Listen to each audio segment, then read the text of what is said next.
Yay. All right, Talk discuss. about fragility and resilience. Yeah, we had a little little hiccup. Fragility, resilience, and technology. Kevin and I had this all worked out. I forgot to mention, hey, is it going to send me, ask for a verification code that goes to some other email address that I don't have? But here we are. But thanks everybody for joining, and those listening in and those that will be listening in the future after this call. Thanks very much.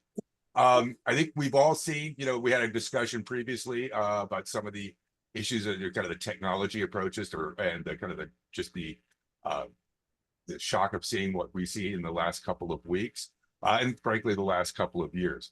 Um, and one of the things we can be kind of talking about, as you saw in the kind of the initial write-up for this, and I'll open it up in just a second. We've seen these advances in technology. We're all wrestling with these and finding great, insight and inspiration. Also, a little bit of a kind of that spooky kind of subconscious feeling that we oftentimes had, that little thing that runs down your neck, or however you like how your body expresses uncertainty.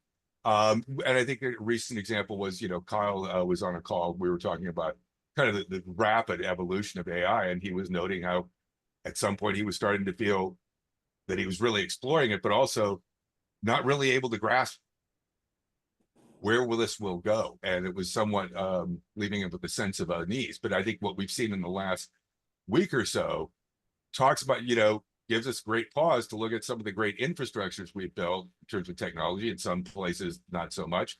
But they were infrastructures appropriate as much as possible to the physical location. I think we can see what's happened in North Carolina, South Carolina, as these were areas that typically were never hit badly by tornadoes, or excuse me, hurricanes.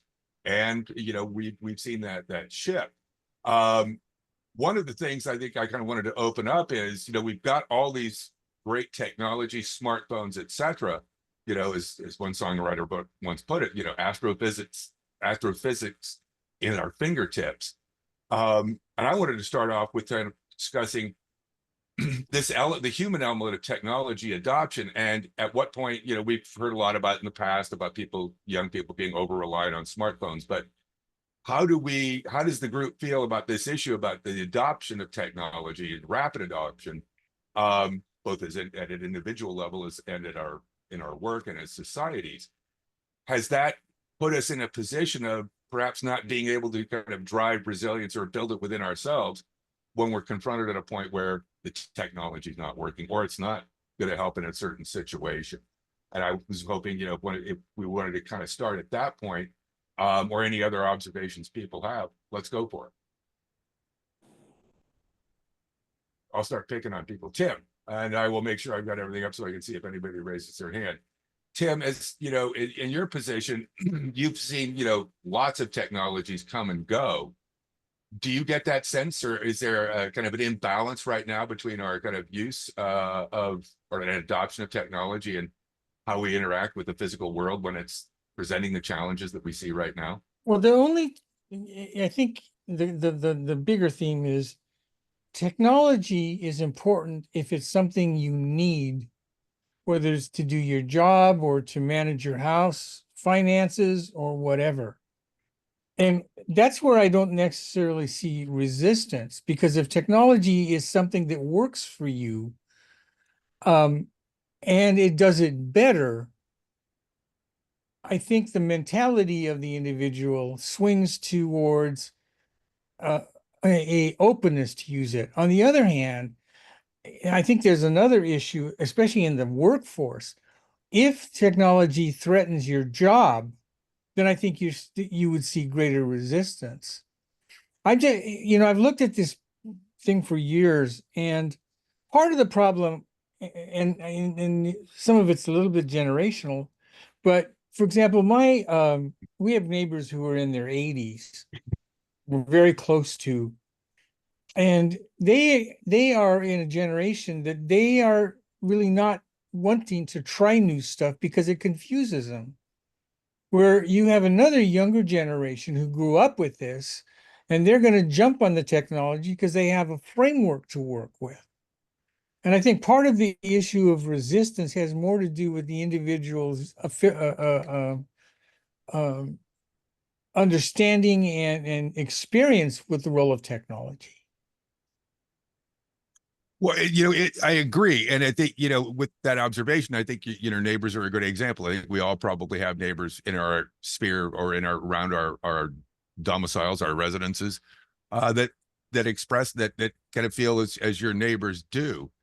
And do we see that is as a that fear is it fear that it's just confusion? And I experienced this with my parents as well, who were very adroit computer users as they aged out, had no interest in smartphones, right? Even though you could kind of create, simplify the interface. But as we kind of see that kind of, resistance in certain areas, um, and yet, and young people, as you say, is it going to make my life better, make my job, me more effective at my job, to experience more, content or entertainment, um, is hard. And I think, Tim, the question is, as those of us who have become very, I would say, yes, dependent upon some of these technologies for our jobs. But do you see how some of the issues we're seeing play out kind of in the news now, um, about how we adapt when that technology is not available, right? When for example, I guess there's close to 2.5 million people, 3 million people right now in Florida who have no power, which means it's hard to charge unless they've got, so maybe solar chargers, but those are probably minimal, useful for only a few hours. Yeah, but Is there let's be something clear. we can be doing to kind of move that forward, lessen that gap, well, between Well, but non-operational? historically, we've had that problem, going back centuries. You use whatever you have Mhm. to whatever the situation is.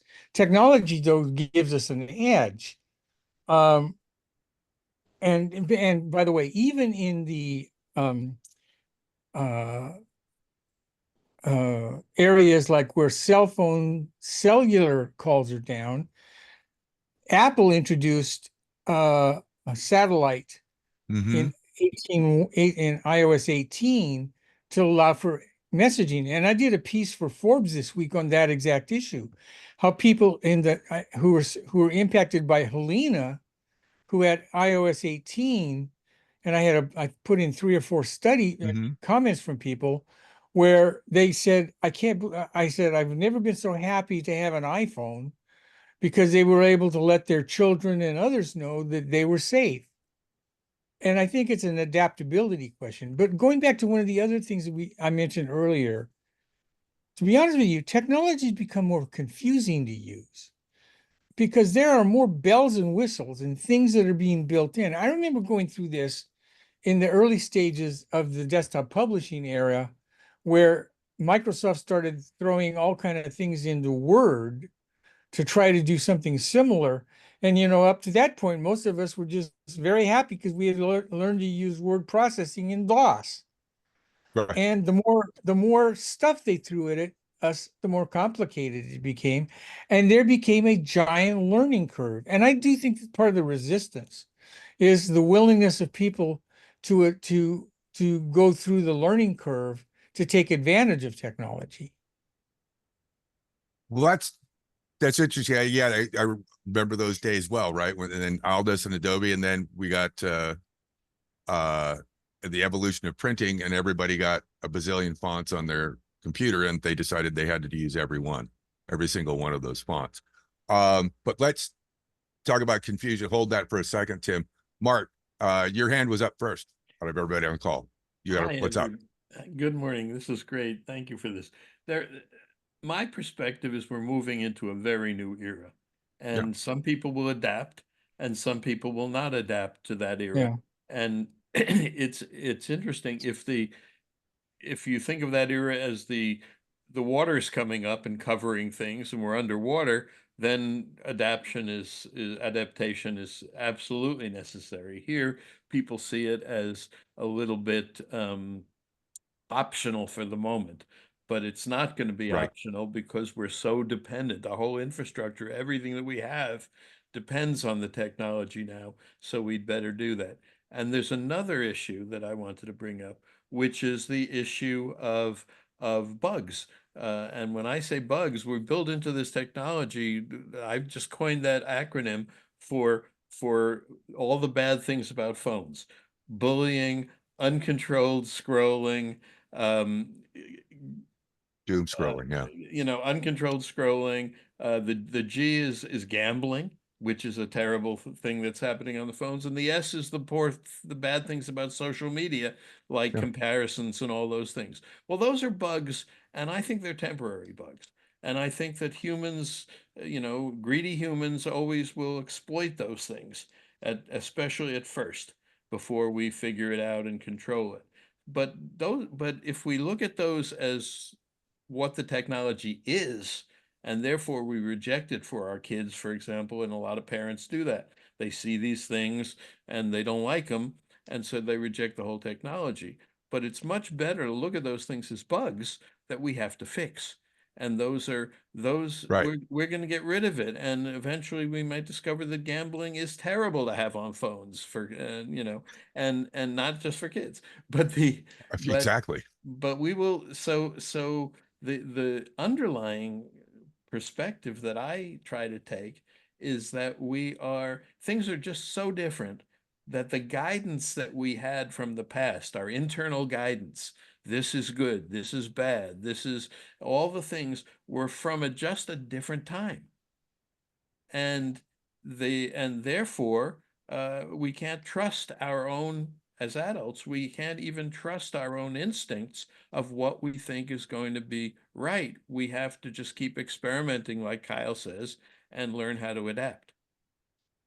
Agreed. No, but I think, Mark, that you raise an interesting point. And I think part of the adaptation, right, is identifying, as you have, within one element of looking at kind of the negative aspects of advanced technologies, and particularly smartphones. I like bugs. That's a good one. And I think that perspective, as we will have to, as you say, not try to eliminate all at once, but rather adapt and to look to minimize some of those things. Gambling, online gambling is what it is. And many of us, I particularly feel it is particularly pernicious when you can put it on a smartphone that you can access 24 hours a day, because there will be, and there are companies that will, online gambling systems that will take your money 24 hours a day if you want them to, and you And allow them to. let you bet on whether you're going to cross the street safely. Yeah. I mean, it's going to be that's a very, very But dangerous slope. But the interesting thing is that we're confronting new things to be resilient about, new things to be resilient to, and and and the underlying part is that we're not changing as emotionally Mhm. as human beings. We're probably the same emotional people as we were 100,000 years ago, but we Well, are changing so fast intellectually. Our capabilities are getting so great that I see an IE gap, an intellectual emotional gap, that's growing and growing and growing. And therefore, we have to be very careful that we don't let our emotional side, which is old, blind us to the things that we need to do to adapt to the new intellectual world and capability world that we live in. I think the word nostalgia comes to mind, and that as a in a negative sense, right? In that, I think we see that in a lot of areas, and perhaps some of that resistance in some age groups is, a nostalgia for a simpler world where I could just pick up a phone and call somebody, as opposed to having to navigate an interface. It's challenging. But Ben, And you've yet when been that came out, people were horrified by it, and they would say, what is this contraption called the phone? And you pick it up, you write a letter when you got problems or exactly, whatever it is. or So these but now the changes from one to another are happening so much faster. right. That's Oh the no, issue we're agreed. dealing with. Ben, you've sort of a few things in here. Please give us a flesh some of that out. I'm curious. I like I think you and Mark are heading that similar direction of openness and willingness to dependence or independence, Well, perhaps, on the positive side. yeah, I won't recount my stream of consciousness Nah, I like it. on the spectrum there, but nonetheless, I think the issue is we always act surprised when disasters happen, that we question what we need. And I was illustrating a number of points in history where we find an adaptive resource to facilitate communications and so forth. I had mentioned that before that I had my students work on the model that CDC did on on children, young people ready for a zombie apocalypse, and Right. and so they learned of tools like Zello, where in essence it gives you something like a band radio over the internet that allows folks to communicate in groups and chunks. I mentioned about the Arab Spring, which found the low bandwidth messaging as a replacement when the internet structure was cut off, or Mhm. mesh networking, and certainly we see that with Starlink in Ukraine happening as well. But as I think Tim pointed out, this has happened throughout history. We found those kinds of resilience. And I know in the when I traveled in the Soviet Union period, I encountered a lot of friends who were involved in Samizdat, which was the underground messaging. I know people that would stay up all night and get carbon paper if they ever could, and retype books and manuscripts and things to pass around, and and they find a way to work on it. The question is, it's an issue of readiness and a recognition of the fragility of the operating infrastructure we've become so dependent upon.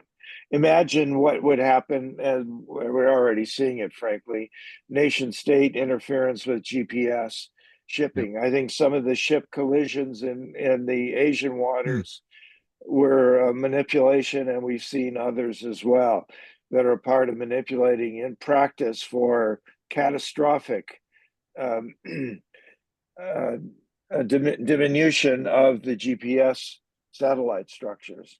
And so are we ready for it? And what do we need when something happens?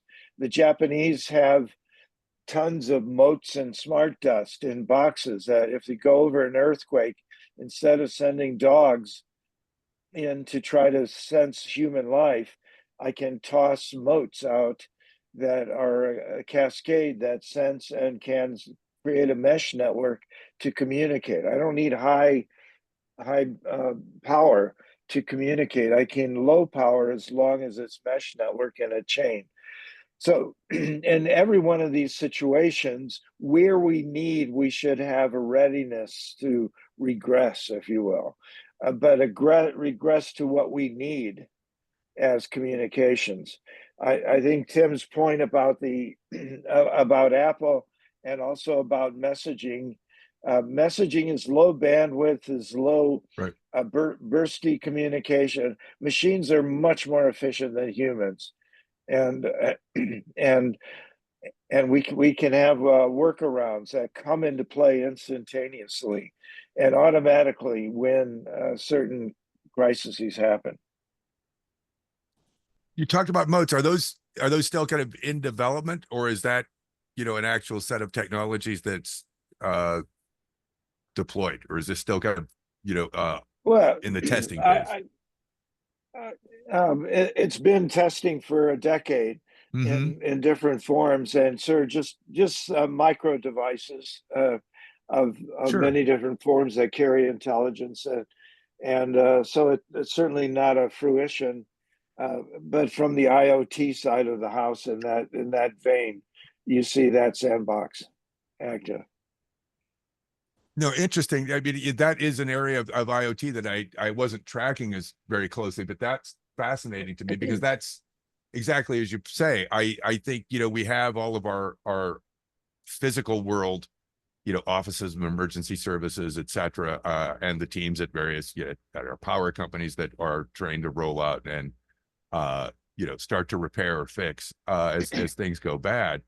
But to your point, it would seem that we may need some training, folks, right? Would you not agree, Ben? Education, some furtherance of these technologies, but is it enough to, could we not be thinking, hey, if a disaster has been declared, et cetera, earthquake, hurricane, et cetera, Well, can you train and people to say, hey, stay off, no streaming, don't stream the new, the video news, use these messaging protocols to either get help or let folks know you're okay, et cetera.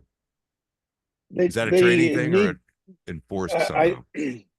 yeah, I don't know that it's an issue of education. I think Mark would agree it should be an experience.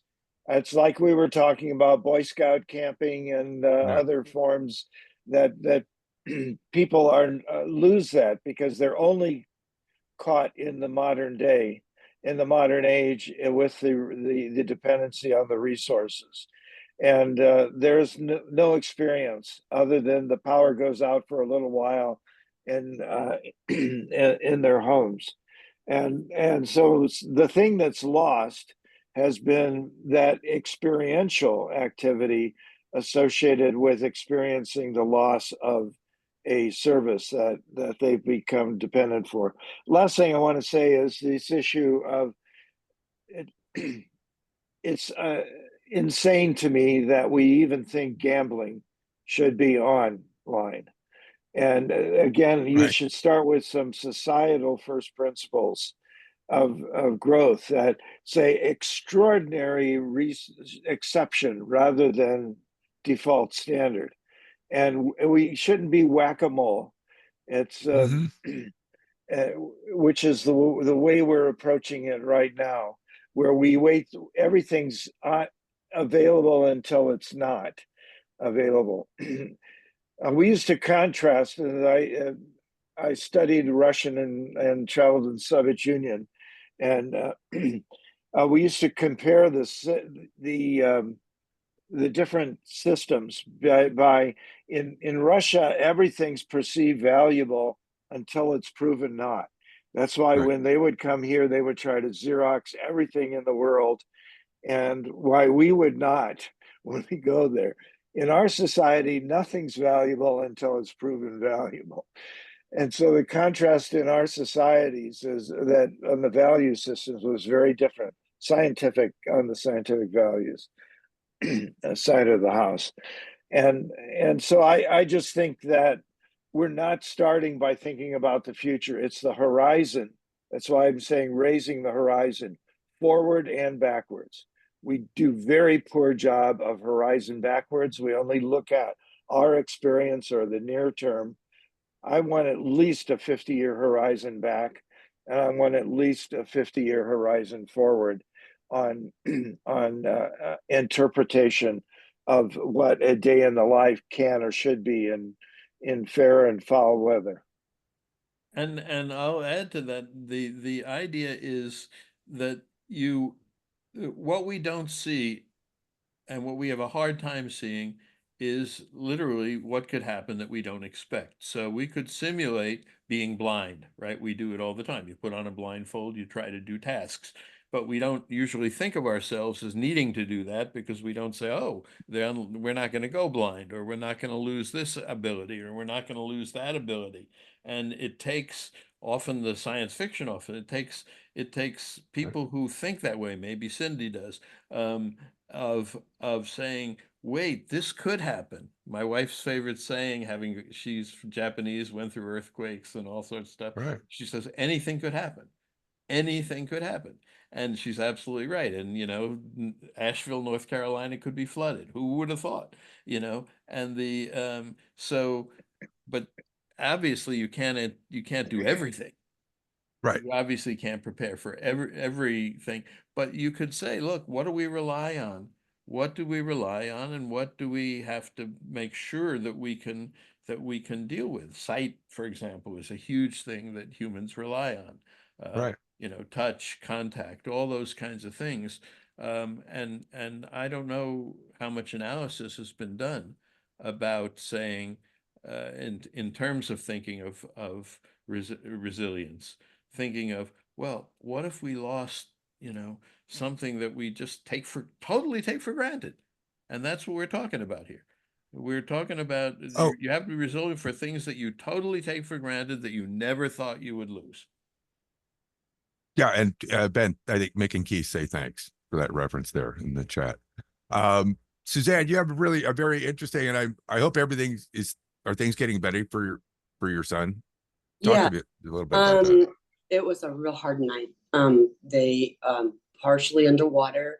They live outside of Daytona, and it was just the craziness in this is like I have to call them and figure out a prompt, or have them help me with my Apple and the tech and the upgrades, all this, and here they had a life altering event where my son and my daughter-in-law and my grandson were literally on the phone with me all night going, where's it now? Where's it now? I mean, we were able to text each other back and forth. But cell towers were down. I don't even know how that even happened. But afterwards, you have this fight or flight through the whole night. And then you don't know if they're going to live or not. You want a roof over their head. The fire department, emergency services, discontinuing services to the area. I mean, it was so scary. It was so surreal. I And have to say yesterday, it depends and I was like, afterwards I got angry. It's like after someone dies. Oh, and then I had a colleague die yesterday. So it was like, oh my God, never know who you're going to lose or how scary all this is. And then I got upset because I thought, we have the capability. The big tech companies have the capabilities to keep people communicating. And, here with the transformation of technology and us adopting it, we are all stewards in this room, to teach those and to help those that are not in the loop with AI. So we are transformational walking people. Mm-hmm. We are amazing group and we're stewards and we're the guardians. We have the responsibility to train those and to help those. So I was caught between the intersection of what we're capable of and what is lacking. And all they needed to know is if they needed to get under the mattress, right? Right. I mean, so many tornadoes, so many hurricanes. And it was like being a storm chaser last night because I was watching on my end, right? In live, real time, to walk through the night. So I just lived through it. I understand it just brings in so much information and, it creates a passion to fix things, Yeah, and our thoughts are with your family. I hope it sounds like your son's, pulled through. And I haven't looked at the news in the last hour or so, but yeah, yeah, I was struck when I saw that alert go out last night that Pinellas County, I think, and a couple others are like, we can't go out. We can't send anybody out. It's too dangerous. And, that's disconcerting. I remember that nothing like that, but it's similar thing where you realize, oh, we are dependent on these things was the Loma Prieta earthquake. And it wasn't, we still had landlines then and those were good. But what was the first time ever in my life, all the radio stations in the Bay Area were knocked off the air. That's, when you turn the radios on, even AM, and nothing's coming out, that's disconcerting at best. And I think that ability, right there is, this is kind of an individual thing, but is into what do you do in that moment, right? You can't crawl out, go into the fetal position.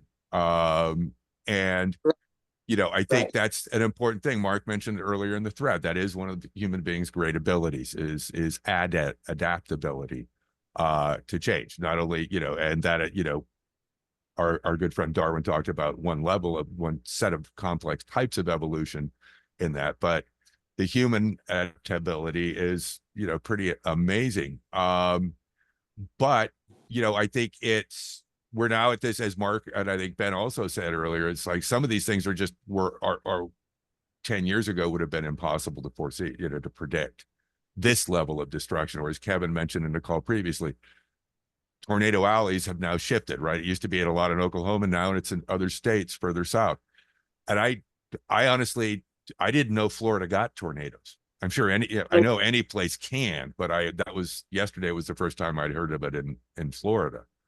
But I think, you'd mentioned something, Suzanne, about, the technologies have this capability. I'm not sure, if Doug, if you're available to speak. I mean, there's a lot of capability within, our average wireless networks, obviously. That ability, though, to kind of to map to a situation as we see in Florida and we're seeing in Georgia, North Carolina, South Carolina, is there a set of network technologies or practices that would maybe address some of the things that Suzanne mentioned, or I mentioned, or Ben mentioned, ability for, short range communications, or are we kind of I think we might be overestimating carriers or the network operators capabilities in situations like this that we're dealing with in Florida. Yeah, I don't know how they have short range communication, direct to direct communication of 5G. I know, like, for first responders, they have that capability. But like, either for Wi-Fi meshing or for 5G, direct communication. So I'm not 100% sure how that works. I think Telegram allows you for, if you're on the same Wi-Fi network, that you can connect back and forth. I can do a little bit of searching on that topic on resilience. I should probably get smarter on that. How do you set up a private network? Like, if you say, hey, here's my family, and I want to be able to communicate within 500 feet of each other, what can I do if I'm with AT&T and it goes down? How can I continue to have that conversation, with, if you're on the same network with Wi-Fi? I think there's apps that let you do that. So I can do a little bit of research on that. I made a note earlier to kind of a similar thing, Doug, because there were a lot of interesting short range technologies even back in the in the 90s when I was working in Japan a lot. What was it, the PHS or PHP? PHS, personal handy phone. Do you remember that, Tim? Yeah. Oh yeah. Now, it still requires things to be on a tower, but as I recall, they weren't required to be, high elevation on top of skyscrapers, or on the top of a mountain. They frequently, what I saw, they were like 30 or 40 feet, 50 feet off the ground, and were pretty low powered requirements. But I don't know, Doug, if you remember that technology or not. And I would think with integration today, is that a radio capability we could be building back in? I'd have to go back and look at a lot of the specs on PHS, but it seems like there were a lot of those interesting short range kind of wireless technologies that we could be redeploying. No, I just thought of Ukraine and how much they're adapting and how much they're taking the technology. And when you have a situation where you really, this goes back to what Tim was saying, where something is really needed and really useful. So they need you then adapt, and young people often do it better because they have more experience with the latest technology than older people. But everybody can do this. You figure out new ways to do this stuff with what you have. It's not like the companies have to do something different. Maybe long term they do, but in the moment, this is exactly what's happening. It's what's happening in Florida and North Carolina and all these places. We're figuring out ways on the fly to do stuff that we didn't know we had to do. No, and I think, well said, Mark. I think, Ed, you've been, what are you, as somebody who's watching, and been on a few of these calls now, I was curious to get your perspective on some of this, particularly because the reason I was thinking that is, given your background and work, we've talked a lot about individuals and communities having to, manage through and get through these disasters. At some point, people go back to work. And I'm curious, in your experience, were you aware of companies or working on, they talk about, disaster preparedness, like while you're at work. right? Everybody go to this evacuation area, you know, over here, you know, et cetera. Let's out here in California, right? It's for earthquakes. It's get out of the building, you know, you guys in this part go to this parking lot, et cetera. Do you see that as a challenge now? Especially, I was thinking particularly with so many folks who are kind of in a state of flux with their workplace, right? They are maybe having to go back into the office, or, you know, full-time or part-time, you know, how do you see this affecting kind of the organization beyond the obvious damage and potential, you know, loss of employee time, et cetera? Yeah, I think, I mean, quite often, I guess, you know, human resource, and I've been working in communications mainly in the last, you know, 15 or so years. But, you know, I think, you know, often HR, you know, is responsible for having, you know, plans, especially, you know, it's more so what to do for safety, right? I've seen a lot of that. What do you do for safety, you know, when there's a disaster? And maybe so less attention being spent on the what if, like, how do we, you know, get work done if the technology, you know, shuts down, maybe, you know, see less of that. But I guess, you know, I tend to think about these things as, you know, organizational psychologist, about, you know, from an individual level. And I think I see a connection both between adoption and resilience, right? So adoption was one part of the question, right? Where if you have a new technology, people like might say, well, first, like, well, what does it let me do? They have to first understand what are the capabilities. But that's not even enough, right? Then once you say, oh, it lets me do this, well, when am I going to need to do that? Then you need to see use cases. People need to be shown use cases of, Yeah, you can apply it here, and then you can probably apply it in these other cases. And once you see it applied, then you start to think to yourself, oh, I could see how this could be applied in these different situations. And I think where that's related to resilience from the human point of view, which is both, I think, emotional and logical, is it's that same skill of problem solving, of, you know, and reasoning of what can you do with something. Now the flip side of it is, well, now what do you do when a capability is taken away?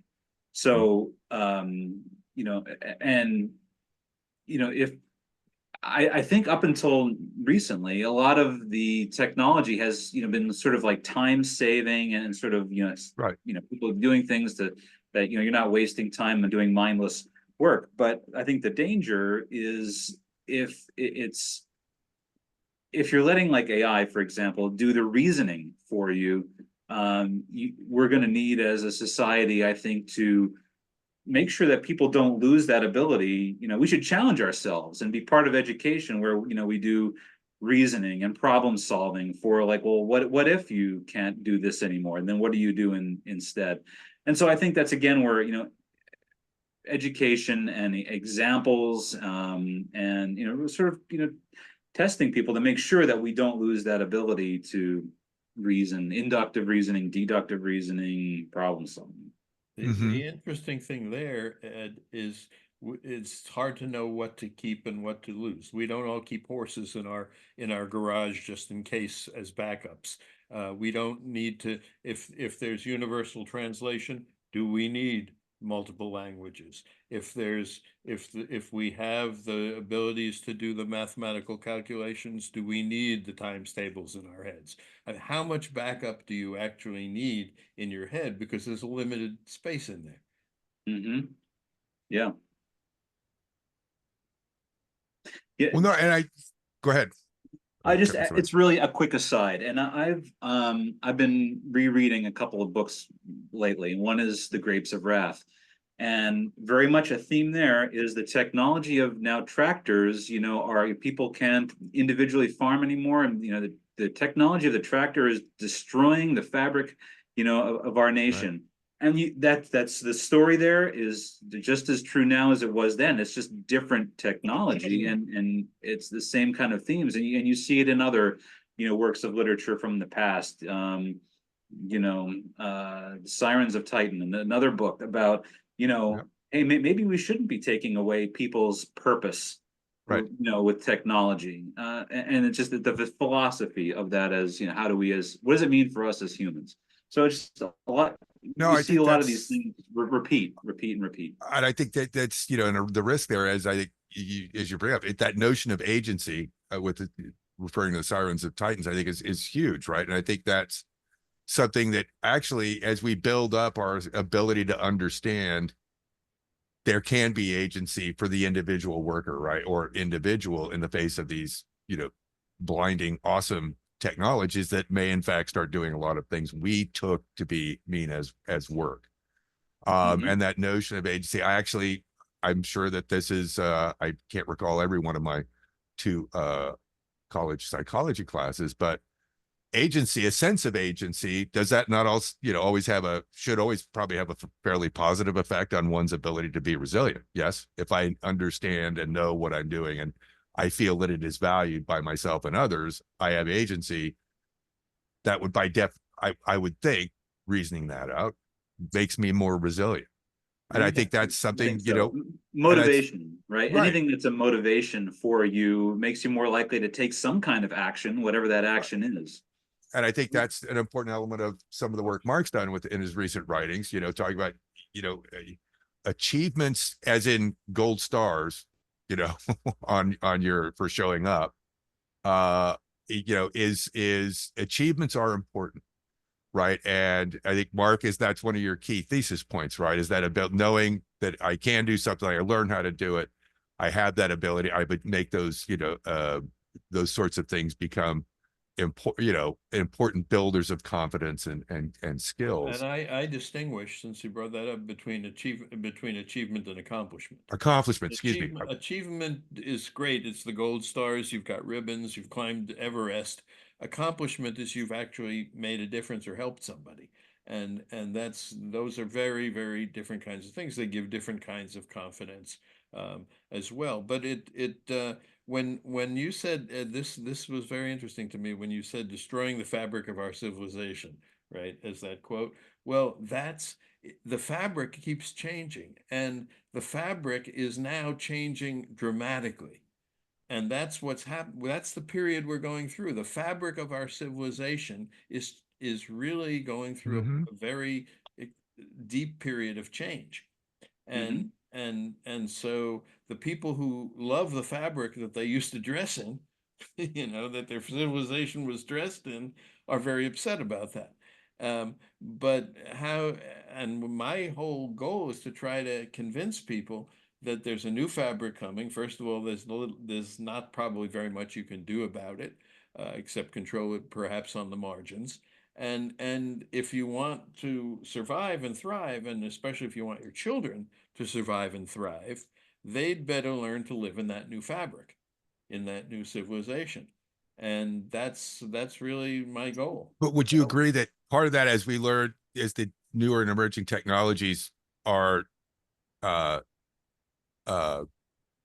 utilized by children who come into the world with them existing, as opposed to folks like us who had them show up in the middle of our lives and go, digital oh my immigrants God. and digital natives. Right. That whole thesis that you have there, to what we've been talking about a little earlier, right, is there's that new set of capabilities, but, and I think it was Ben was saying, these are the important skills. There may be moments when the power's not available. What do we do? Absolutely. And so that kind you of become that balancing dependent on the technology. So we're all dependent on having food in grocery stores that Sure. we can go out and buy and get what we need. And that's like a lot of technology behind that, a huge amount of technology behind that. And so what happened, but we get used to it. And that's the civilization we live in. Now, it could be that whole thing gets disrupted and the supply chain goes, and we've seen this in countries, and there are bread lines and there's all these kind of things. And that's what we have to deal with, those things. But we can't not rely on the technologies. We can understand what we might do in the case of disasters, most of which, by the way, are man-made and not natural. But we can't rely on the old ways that we had unless we absolutely, have to. Well, I mean, there is, an element of that, even in some of our technology leaders, like Zuckerberg is a big guy about hunting his own meat. Right. And they don't send their kids to, they don't give their kids phones, and they do this. And I think that's stupid. Well, that's, I think, I don't know if they, I don't know about that. But if they don't give their, I see your point. I'm not sure. I don't think Zuckerberg's kids are old enough to use them yet, but No, maybe I'm wrong. I don't know Zuckerberg at all, but Sorry. But I mean, to your point, yeah, the, I think we've all kind of agreed that that sure, I think there's a little supervision and oversight of your youngsters' smartphone is probably a good idea. And if you do it right, they'll end up helping you with it more than you'll help them with understanding it. But I think as we move towards that closed, I think as we see this, and I hope this is something we can are making notes that, Doug, this is not a homework assignment, but I think this is as we go through this particular, at least out in the East Coast and Southeast, this hurricane season, I'm going to be keeping an eye out to see if we see planners, emergency planners, first respond leadership at first responders say the usual what we learned, as opposed to what we typically get after these events when things are kind of starting to settle down. Is it typically only just is a discussion about how much property was damaged, as opposed to, okay, so now what do we do in the future to prepare for these, right? Do we have, instead of out here, as I mentioned I think in a previous call, they do have out here on the coast and a lot of the coastal cities and harbors tsunami zones, so you get they have sirens, etc. But I think in Hawaii they're going to start talking about, I don't know the term, but some of the islands, hardened escape route, not like here's the map, go up this, follow these roads to this place, to the high school that's above 100 feet above sea level. More like building actual escape routes for that. And I think that would be unfortunate, but one of the adoptions we might need to be forms of adaptations. It was still early out here on the West Coast, people. Mark knows this. And I've only had one cup of coffee.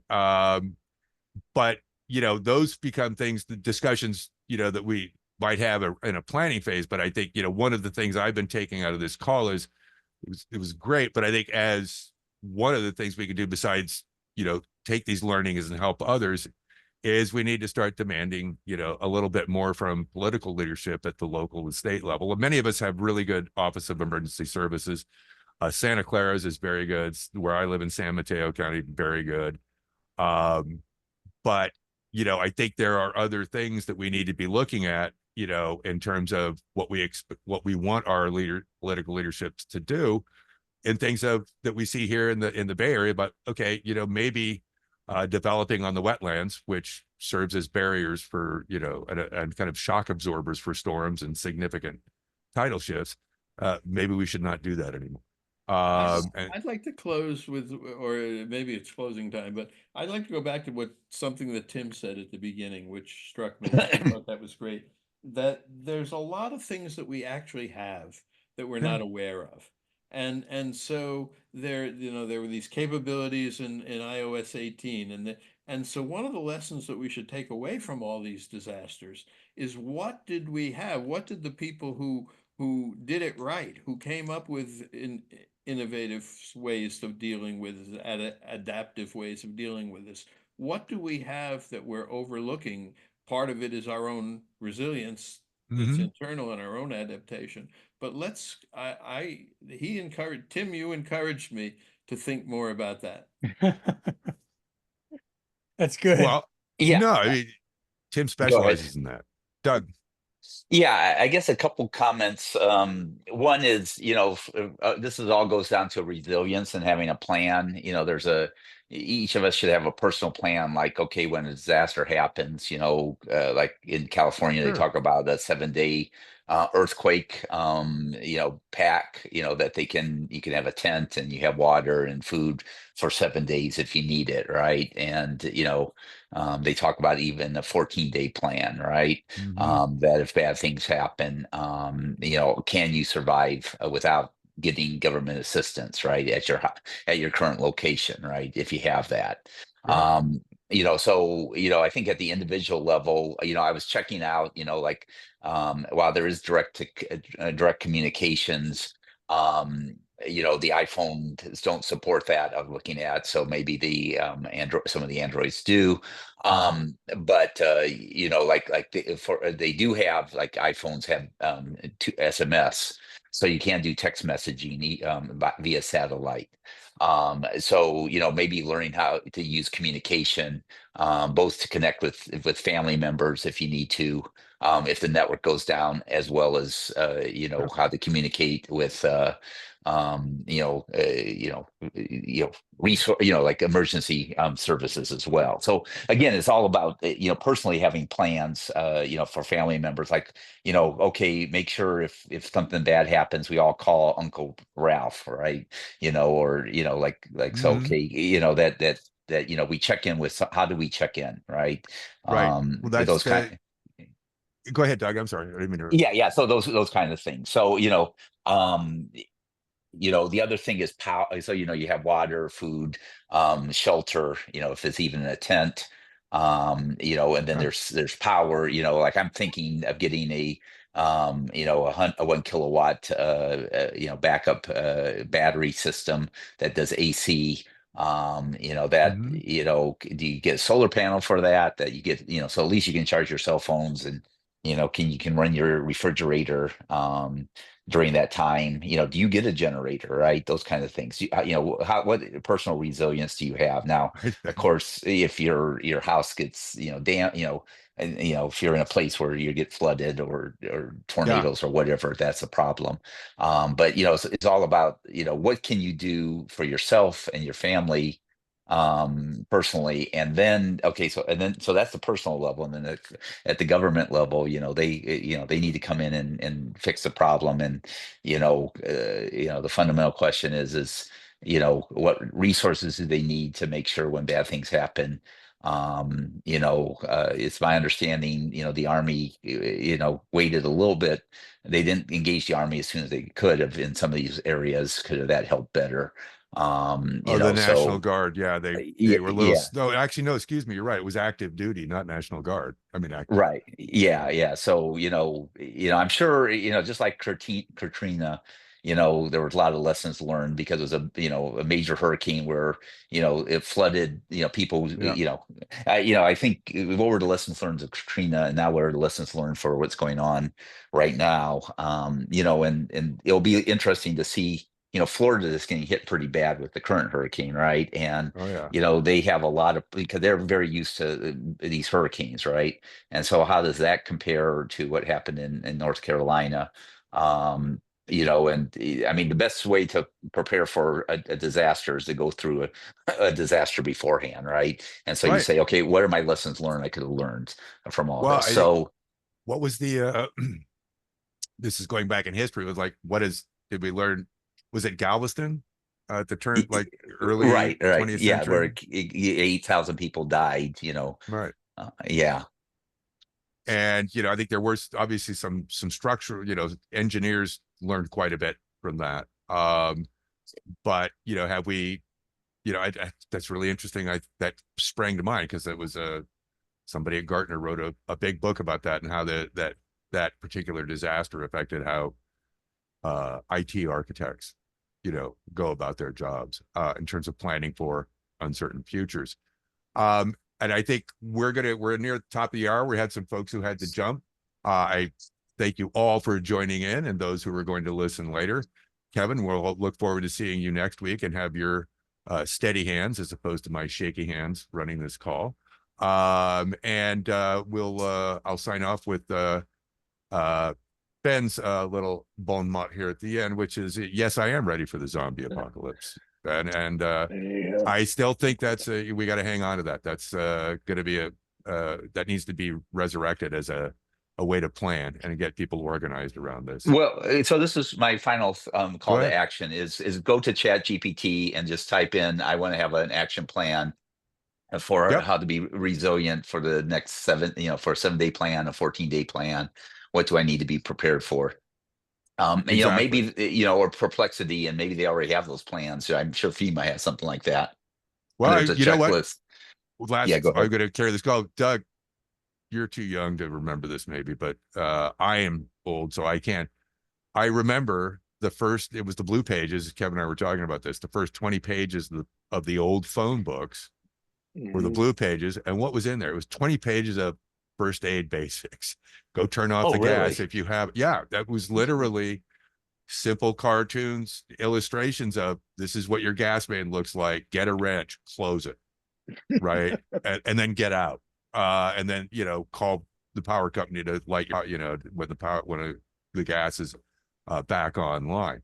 That was all. I remember those distinctly, and they had first aid, and other tips, not just phone numbers, but rather here's the how-to on how to stop somebody from bleeding, bleeding out, et cetera, et cetera. Uh-huh. And I think if we think about tech guys, that would seem to be a fairly low effort ask. Is, hey, why don't you have this available in for anybody who has a phone, who buys your phone, that says here's some basic stuff for what you need to know. But this is something I'm making a note that maybe we need to periodically, right, instead of just when a disaster happens, we might want to be re-engaging with this topic. And I see Kevin Clark has joined us at the I end. just wanted to thank you for hosting today. I'm not going to jump into Right, all of we're your good. good discussion today. Thanks for doing that, Mike. Oh, that was my pleasure as always. And folks, we'll be back again next week. Thanks very much for joining all, and do enjoy the rest of your week. And as Kevin says, be intentional in everything you do. See ya.